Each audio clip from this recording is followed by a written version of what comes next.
بسم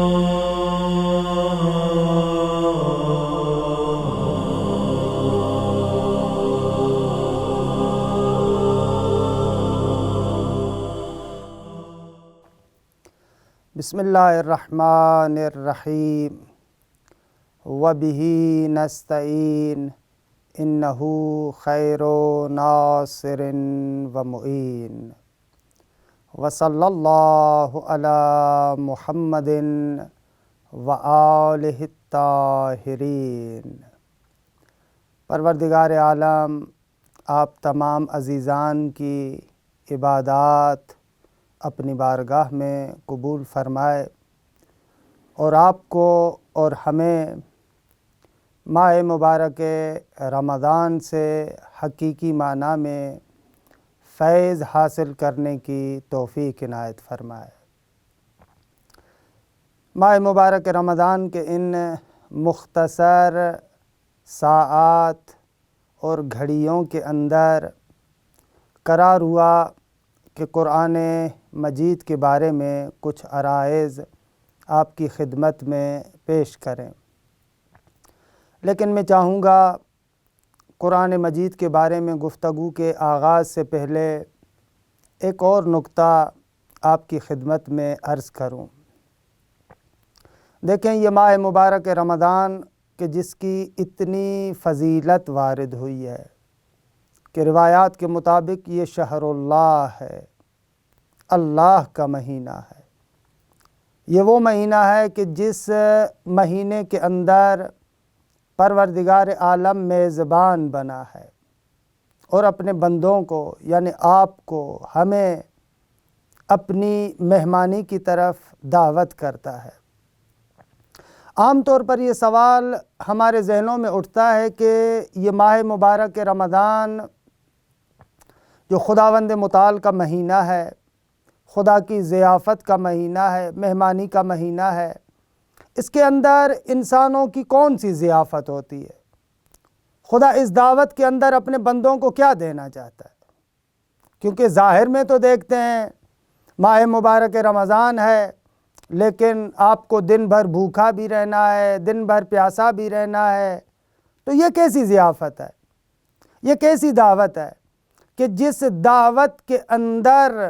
میزبان اپنے مہمان کو بھوکا بھی رکھتا ہے، پیاسا بھی رکھتا ہے؟ ظاہراً ہر میزبان اپنی کرامت اور اپنی شان کے اعتبار سے مہمان کی خدمت کرتا ہے، تو اس مہینے کے اندر خدا بندے کو کیا دینا چاہتا ہے؟ کون سی دعوت ہے؟ اگر دو تین عرائض پر توجہ کریں تو اس سوال کا جواب بھی بالکل روشن ہو جائے گا۔ دیکھیں، خداوند متعال نے انسان کو کرامت عنایت فرمائی۔ خداوند متعال نے انسان کے سر پہ تاج خلافت رکھا، تاج کرامت رکھا۔ انسان کو پروردگار عالم نے خلیفۃ اللہ بنایا۔ جب پروردگار عالم نے انسان کو خلیفۃ اللہ بنایا، ملائکہ کو کہا کہ انسان کو سجدہ کرو۔ جب انسانوں نے ملائکہ کو سجدہ کیا، شیطان نے سجدہ نہیں کیا، پروردگار عالم نے شیطان کو نکال دیا، اور اس انسان کو جو مسجود ملائکہ واقع ہوا، پروردگار عالم نے اپنے قرب و جوار میں جنت کے اندر جگہ دی۔ اب یہ انسان آیا، جنت کے اندر آیا، خداوند متعال نے کہا کہ جو نعمتیں چاہیے اس جنت میں تم استعمال کر سکتے ہو، لیکن یاد رکھنا فلاں شجر کے قریب نہ جانا، فلاں درخت کے قریب نہ جانا۔ لیکن انسان بالآخر اس شجر کے قریب جاتا ہے اور اس سے کچھ نہ کچھ کھا لیتا ہے۔ جیسے اس شجر کے قریب جاتا ہے اور وہاں سے کھا لیتا ہے تو پروردگار عالم کا حکم آتا ہے کہ اب تم اس مقام پر نہیں رہ سکتے، کیونکہ جیسے ہی تو اس شجر کی طرف گیا، جیسے ہی تو نے اس شجر سے کھایا، تو اب تمہارا تعلق تمہارے بدن کے ساتھ بن گیا۔ اس شجر کی خاصیت یہ ہے کہ اب تم یہاں پر نہیں رہ سکتے، تمہارا تعلق تمہارے بدن کے ساتھ جڑ گیا۔ یعنی اب تک جو تم بہشتی تھے، جنتی تھے، اب تم زمینی بن گئے ہو، تمہیں زمین پر جانا ہوگا۔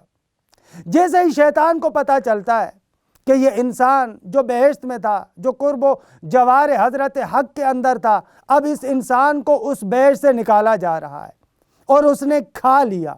اور کہتے ہیں کہ شیطان پہلی مرتبہ خوش ہوا جب اسے پتہ چلا کہ انسان اور آدم نے کچھ کھا لیا،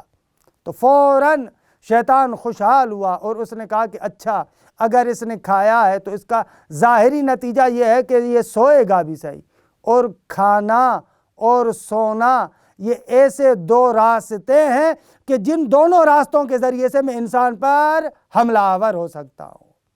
بہرحال یہ انسان اس زمین پر آتا ہے، زمینی بن جاتا ہے، جیسے ہی اس کا تعلق اس کے تن اور بدن کے ساتھ ایجاد ہوتا ہے تو ظاہر سی بات ہے کہ انسان کے لیے غفلت طاری ہوتی ہے۔ اب یہ انسان رونا شروع کر دیتا ہے، اب یہ انسان پشیمان ہوتا ہے، روتا ہے کہ اے میرے مالک، اے میرے مالک، میں اس مقام پر تھا، میں اس مقام سے حبوط کر آیا، نیچے آ گیا، مجھے واپس اس مقام تک جانا ہے، میں نے ملکوتی بننا ہے، میں نے اس خاکدان سے، اس زمین سے، اس عالم خرابات سے نکلنا ہے، مجھے اپنے اصل مقام پر جانا ہے۔ تو پروردگار عالم نے انسان کی اس خواہش کو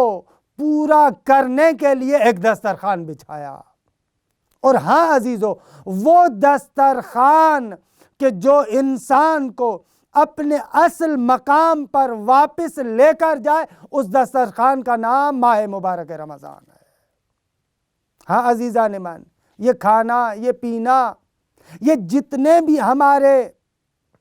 مادے کے ساتھ اور بدن کے ساتھ تعلقات ہیں، یہ ہمیں زمینی بناتے ہیں، اور یہ بھوک، یہ پیاس،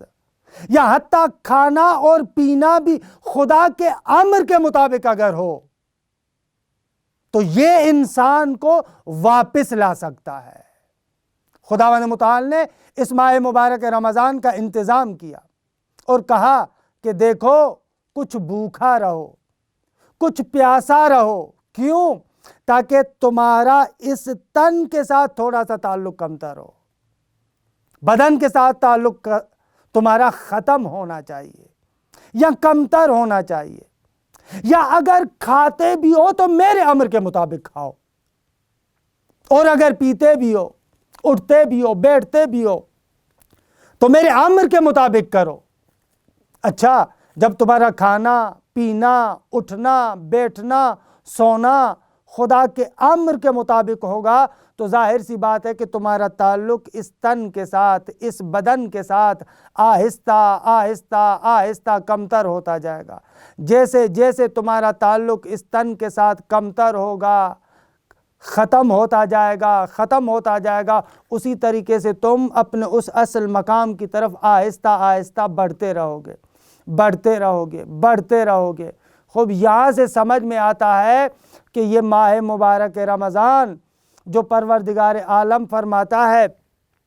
کہ میں نے یہ مہینہ در حقیقت تمہاری ضیافت کا مہینہ قرار دیا ہے، یہ وہ مہینہ ہے کہ جس مہینے کے اندر تم میرے پاس مدعو ہو، تمہاری دعوت دی گئی ہے۔ یاد رکھو، یہ ایسی دعوت ہے کہ جو دعوت تمہیں اپنے اصل مقام تک واپس بلانے کے لیے ہے۔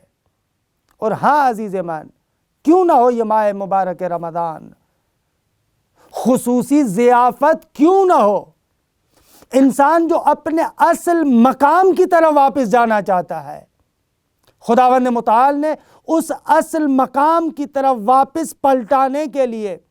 جو سب سے بہترین وسیلہ ہے،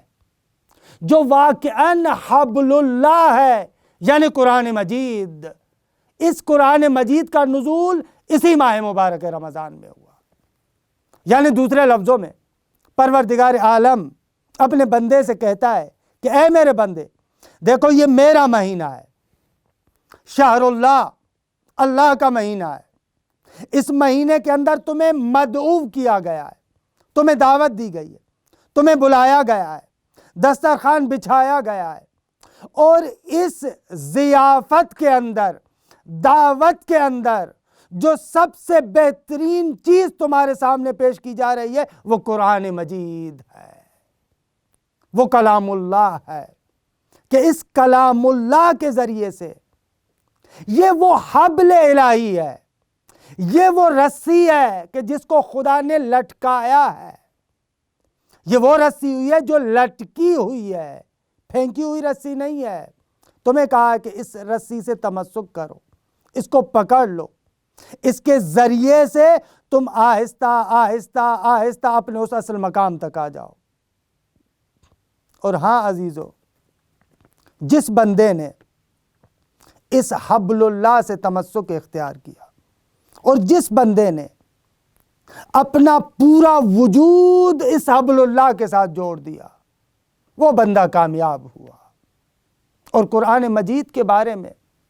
سب سے اہم ترین چیز یہ ہے کہ انسان قرآن کو اس عنوان سے دیکھے کہ یہ وہ کلام اللہ ہے جو بندے کو اپنے اصل مقصد تک پہنچانا چاہتا ہے،